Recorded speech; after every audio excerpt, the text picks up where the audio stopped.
Ng'ekiro kya leero gavumenti eggyewo omusolo ate neeguzaawo ab'emmotoka mwekabira emisolo gijja n'abasawo b'eddiimi baagala musa. Ssaabasajja Kabaka empologoma ya Buganda Ronald Mwenda Mutebi II aweereza obubaka bwa Paska eri abantu be era n'abasaasira nnyo bonna abakoseddwa ekirwadde kya COVID-19 mu ngeri ez'enjawulo. Maaso Mooji akunze abantu be okwongera okugondera amateeka g'abasawo mu kwerinda ekirwadde kino lumala abantu. Kalema Kansinja akulisiza abantu be okulonda kwa bonna okwakaggwa n'awanjagira omutonzi okukakkanya emitima gyabo bonna abaamenyebwa emitima abajjudde obusungu n'obulumi obutali bumu nga buva kalulwako.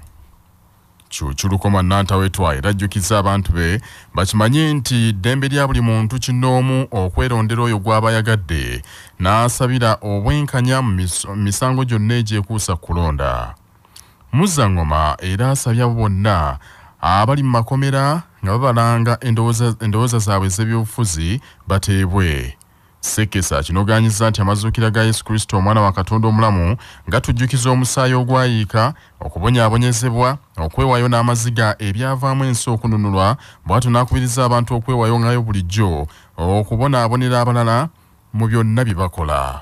Bokajumbe yeewuunyiza nnyo okulaba nti ensangi zino ebikolebwa mu ggwanga lyaffe ate tebyesigamiziddwa kubonaabona ku lw'abalala. Empalabwa Mutaddibwamu agambye nti kimuluma nnyo era kikuba ensonyi okulaba nti abakulembeze abakyalemedde mu bikolwa eby'obunnanfuusi obwannakyemalira amaddu obukuusa okwekkusa n'okwekuliza mu bitali byabwe. Bw'atyo Namunswa abasibiridde entanda ey'obutasaabulula mulamwa ogw'okuzuukira ku mwana wa Katonda ng'abantu bamalibwako eddembe lyabwe. Magulu Nnyonda amaliriza nga ayagaliza abantu amazuukira agajjudde essanyu n'emirembe. Obwakabaka bwa Buganda bufulumizza enteekateeka egenda okugobererwa mu kuteekateeka emikolo egy'amazaalibwa ga Ssaabasajja Kabaka Ronald Mwenda Mutebi II ag'emyaka 66 aganaakuzibwa ng'ennaku z'omwezi 13 omwezi guno mu Lubiri e Mengo. Gavumenti ya Uganda kyaddaaki epondoose ku musolo gwa OTT gwe yali yakagunjawo oguwoozebwa ku bakozesa emikutu emigattabantu wabula ate egunzeewo omusolo omuggya ogunaggyibwanga ku data ateekebwa ku ssimu okusobola okwegatta ku kitimba ky'ensi yonna ekya intaneti. Gino gye gimu ku misolo emiggya gavumenti gy'egunzeewo okuwanirira embalirira y'omwaka gw'ebyensimbi omuggya 2021-2022. Ebbanga lyonna ekitongole ekiwooza ekya Uganda Revenue Authority ekibadde kyemulugunya nti kikaluubirirwa okukungaanya omusolo gwa OTT ogwagunjibwa mu mwaka 2018 kubanga abantu abasinga obungi beekweka ne bakozesa enkola ya VPN. Mu nnongoosereza zeeyanjudde mu mateeka ag'omusolo gwa excise duty, omusolo gwa OTT eguggyeewo kyokka ate neeguzza ku data wabula eri abakozesa intaneti okusoma n'okujjanjaba abantu basonyiddwa omusolo ogwo. Mu nnongoosereza zizimu mu tteeka ery'omusolo, gavumenti era eyagala okusonyiwa omusolo gwa sitampu ku bamusigansimbi abatandikawo emirimu nga gisusse obukadde $50 naddala ku bintu ng'okukyusa obwannannyini bw'ettaka. Gavumenti era eyagala okwongeza omusolo ku mmere y'ebisolo eggyibwa ebweru w'eggwanga so ng'era mu nnongoosereza ezo gavumenti eyagala ekomyewo omusolo ogwa layisinsi ogusasulwa ku buli alina emmotoka.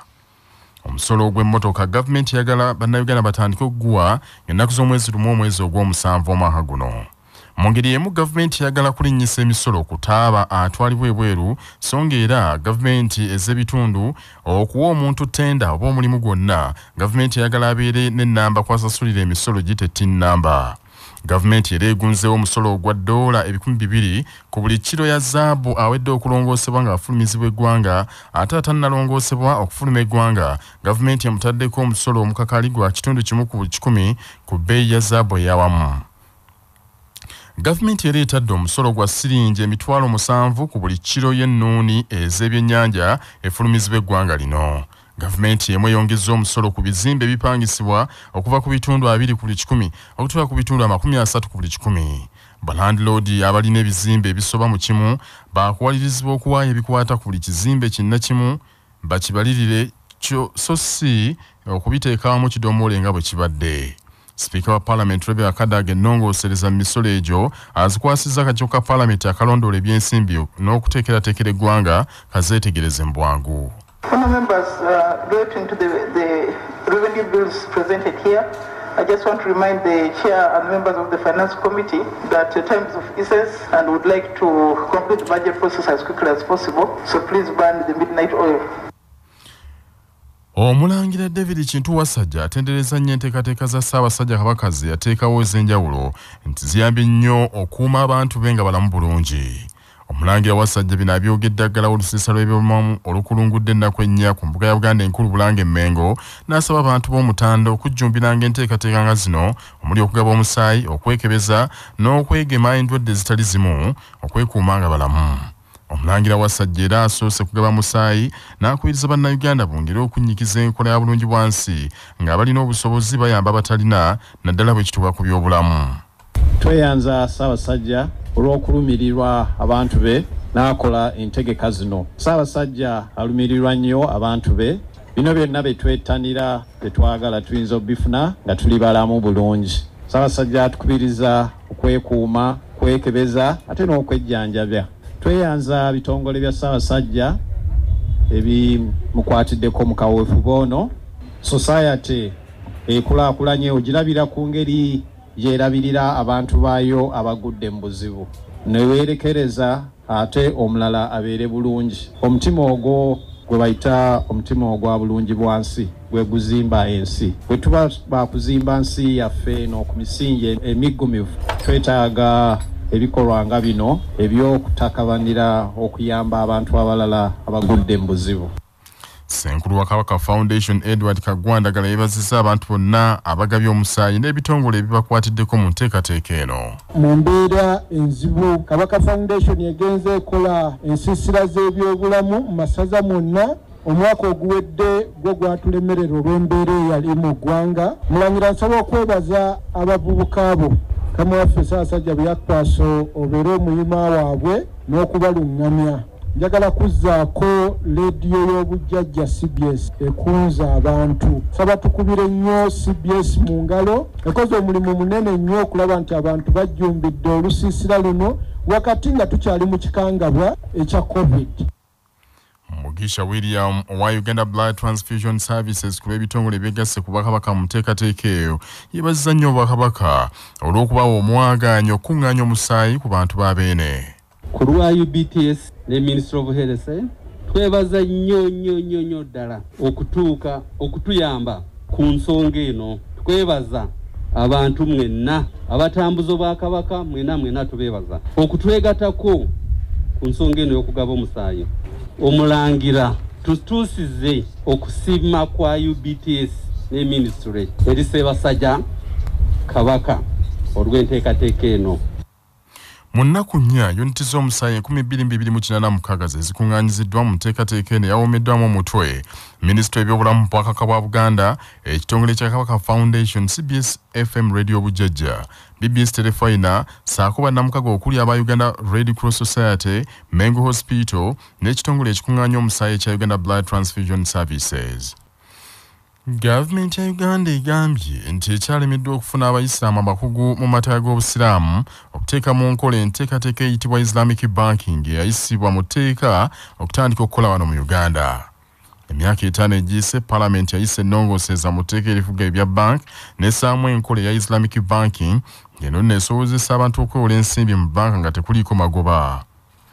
Uganda okussa mu nkola etteeka lino, gavumenti yalina okusooka okuteekawo akakiiko akawabuzi ku nkola eya Islamic Banking nga katuula mu banka ya Uganda enkulu.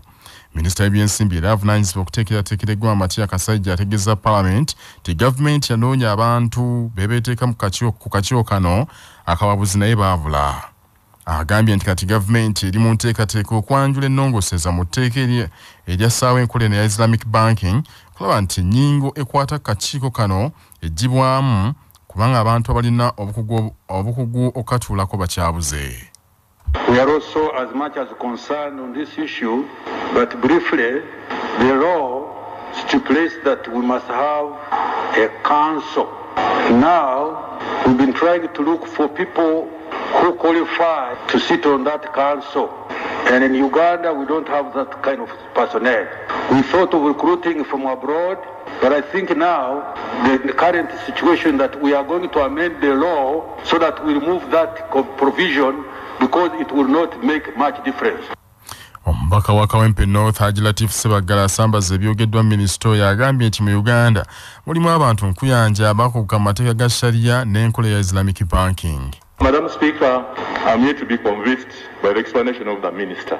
Because, Madam Speaker, we have what the Honourable Minister is referring to as the Sharia Board. We have in Uganda more than 8 people who are qualified in as far as Sharia Board is concerned. And, Madam Speaker, I don't think that is the reason as to why there is this delay. Because, Honourable Minister, if you are asking for people who are qualified in that field, they are there, and I can present to them at any time. Asmani Basalirwa omubaka akiikira municipal y'Ebugiri agambye nti minisita waba abantu abo bamubula asaanye atuukirire abakulembeze b'obusiraamu bamulambike. Minisita Kasaiji oluvannyuma agambye nti abantu abo baba gye bali ng'omubaka oyo Basalirwa bw'agambye baakuteeka ebirango ku mawulire babayite basalewo ekiddako. Ssaabasumba w'essaza ekkulu ery'Ekereziya Katulika erya Kampala akubiriza gavumenti yongere okutangaaza n'okunnyonnyola obulungi ku ddagala eryateereddwa mu ggwanga okugema ekirwadde ki COVID-19 n'agamba nti bannayuganda bangi bakyalinamu okulyekengera. Ssaabasumba asinzidde mu lutikko lubaga mu kitambiro ky'emmisa eky'okujjukira olunaku lwa Yezu Kristo lwe yakola obusasuldooti n'okukola essaakalamente erya Ukalisitiya omuva ekitambiro kya mmisa n'agamba nti kisaanidde okwongera okulambulula obulungi ku ddagala lino abantu balinnyonnyoke.